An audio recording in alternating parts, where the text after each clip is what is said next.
Hi, Dr. Akilah Pratt. Thank you for joining us today. And I'm really honored and excited to get to chat with you about your journey to your match in quite a competitive specialty. But more than anything else, I'm actually hoping that this is something that people who want to be in anesthesia, who want to be in your specialty, can look at and perhaps see themselves. That's the first thing, to see themselves, to get some direction, to know where to go, and if the direction is forward, that they can get some hope to persist or to go down their path. So maybe you could start by just telling us a little bit about who exactly is Dr. Akilah Pratt, where are you from, and how did you become interested in anesthesiology? Sure. Hi, Shauna Kay. Hi, everyone. I'm Akilah Pratt. I am from a mixture of the Bahamas and Barbados. Um, I grew up in the Bahamas half of my life, came to Barbados, and this is where I completed my medical training at the University of the West Indies, Cave Hill campus. I became interested in anesthesiology when I was in fourth year medical school. I saw Professor Kumar, and he was quite vibrant. He was always teaching. He created that family atmosphere for us. And I knew from then that this is it. This was what I wanted to do. Um, Moving forward, I did my internship and SHO year in Jamaica. And then I focused more on doing my USMLE exams as well as getting more experience in anesthesia as well. Okay. And so at what point in your training, I mean, you meet Dr. Kumar, he's a wonderful teacher and excellent mentor. At what point during your practice, however, do you start hearing about the match, thinking about the match? Maybe I can enter this thing. How did it even come across your radar? So funny enough, heard about it before I even got into medical school. Not the match per se, but I knew I wanted to train in States afterwards. And in third year of medical school, I started studying for the exam, started researching. There was a senior of mine in fifth year that was studying. He had actually done step one already. He was in fifth year. So started asking questions, started studying for it. I didn't feel quite ready at that time, so I put off the exam. Um, so that was the initial thing. Fast forward after graduation, maybe around 2021, I started studying again, and I just pushed forward, did the exams, matched initially into general surgery prelim year, and then didn't match after that, but then subsequently matched the year after. And so when it comes to anesthesiology, did you ever consider any other specialty? For instance, people might have said, hey, you could make a career, make a way for yourself in internal medicine. You could be an intensivist. Did anything ever cross your mind? Well, for me, I was quite stubborn. I was really focused on doing just anesthesia.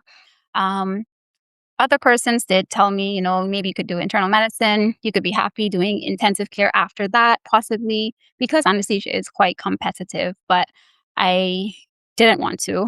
I knew that anesthesia would be the only thing for me because I had some experience in doing internal medicine, surgery, obstetrics, and I just knew from those experiences that it wasn't for me.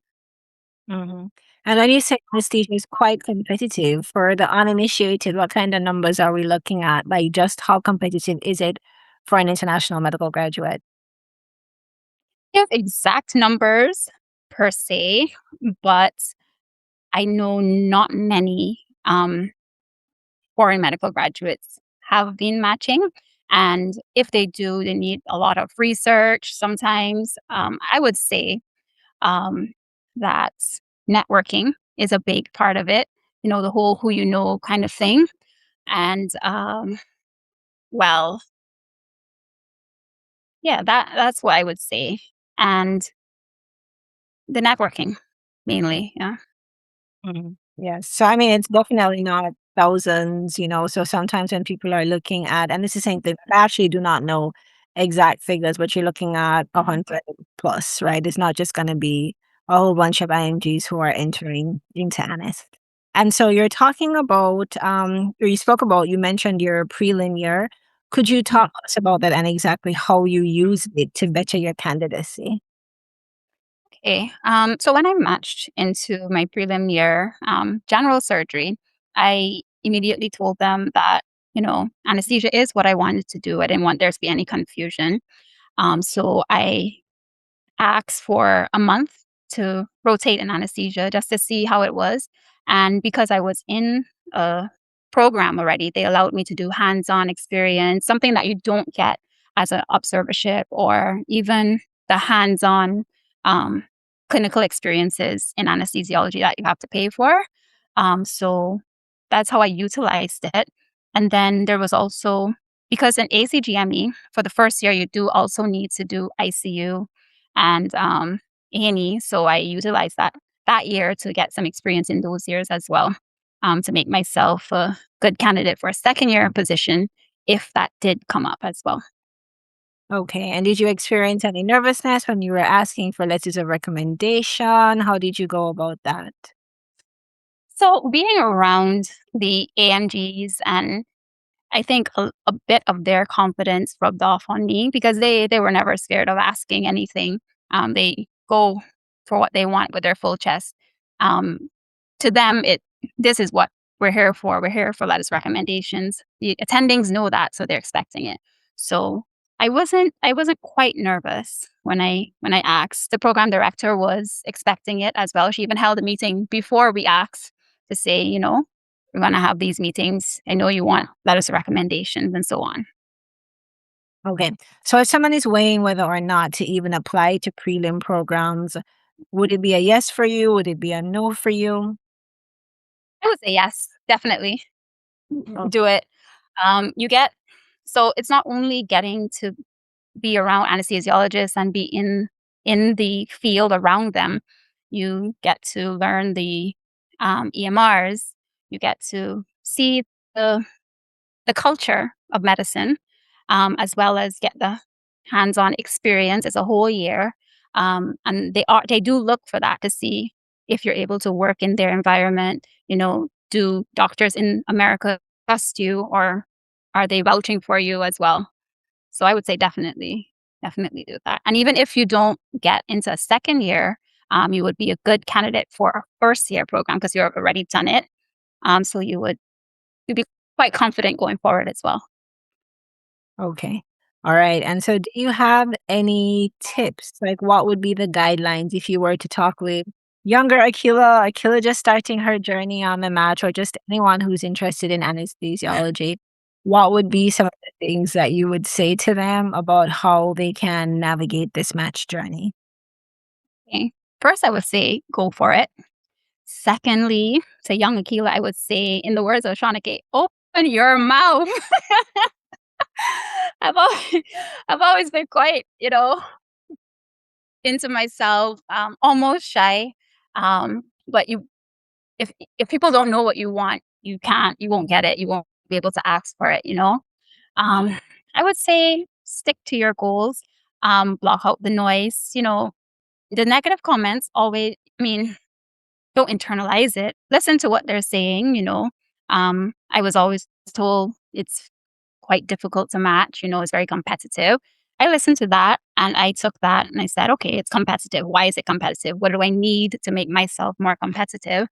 So I would say don't completely block out the negative comments. Get your circle, a positive circle, people that believe in you because it instills a bit of confidence in you that you would need because you're going up against the AMGs and they are unfortunately the first choice, no matter what. Um, I would say if anesthesia is really what you want to do, I would say stick to it.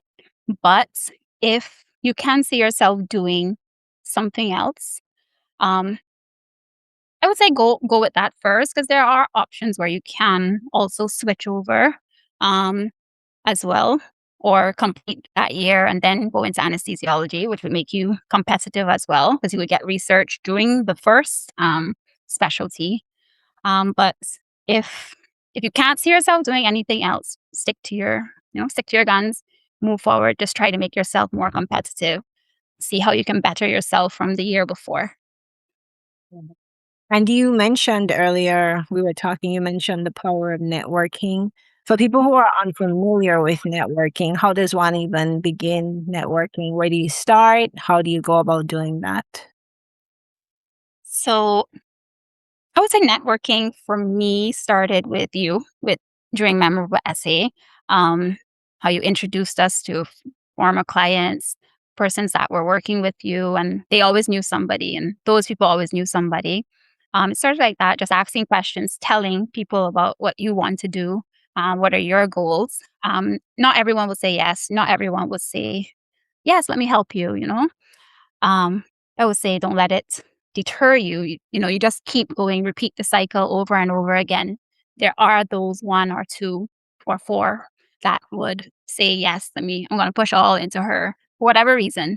And, they just push you forward. And you've been quite vocal. It's been a joy for me to work with you. You've been quite vocal about the value that you've gotten from working together. If someone is on the fence about signing up to work with me, to work with us inside the IMG Residency Match Application Accelerator, what would you explain to them as the value that you got from the program? Okay. Um, I would say that first I would see your page being advertised, and I was a bit skeptical at first, but from the time I was introduced to it, I was like, this is the real deal. It was very strategic in everything that we did from the personal statement. I only was interested in the personal statement at first, but then you introduced me to the world of interviewing, the world of letters of recommendations, and I had no idea. So I would say it's very valuable to be a part of this. And it teaches you life skills. For me, taught me a lot of life skills. Interviewing, networking, how to speak, in rooms where you don't think you belong. Be confident, although you may not feel that way. So it's not just for me. It wasn't just about matching. It really was a self development tool as well. Oh, okay. I love to hear that. Thank you. All right. And so, what is the impact that we're looking for now from Dr. Akilah Pratt? You really stuck to your guns, as you said, you stuck to it, and you have the match that you wanted. What is it that you really want to do in anesthesiology that you feel like you wouldn't have been able to do in any other specialty? What are you hoping for residency to take you to in that sense? Um, I'm thinking about obstetric anesthesiology. I hear a lot that anybody can do it, you just need the general anesthesiology to get into obstetrics. But I think that women's health, they do deserve their own specialty as well, because it is an underserved area. Um, but I don't know if that might change as I get more involved in anesthesia and the different specialties. But for right now, I think that that's what I am heading towards as well. And I do want to do academic medicine, um, see how I like research and go from there as well. So it's going to be a interesting 3 years. Yeah, very interesting. Okay. And so far, since you've matched and you've been preparing for residency, what are you most excited about at your particular program? Like, is there any one thing where you're like, oh my goodness, I can't wait to get my hands into this. I cannot wait to see what it's all about. I'm just excited overall to be just finally doing just anesthesia. Because here in the Caribbean, we do mix it with ICU, which I mean, it isn't my favorite. I know it is important, but it isn't a big favorite of mine. To be just focusing just on anesthesia and honing my crafts and getting very familiar with the theory. I'm excited about that and becoming very, an expert in it. Okay, understood. All right. Well, thank you so much, Akilah, Dr. Akilah Pratt, matched to anesthesiology, and looking forward to your journey ahead. I know that I'm just going to be able to observe you doing only amazing things. So, congrats again, and thank you for coming today to share a little bit about your journey. Thank you, Shauna K, for having me. You're welcome.